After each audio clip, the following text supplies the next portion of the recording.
பூக்களின் வழி ஒன்றும் மரணமில்லை.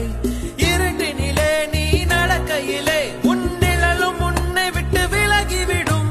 நீ மட்டும் தான் இந்த உலகத்திலே உனக்கு துணை என்று விளங்கிவிடும்.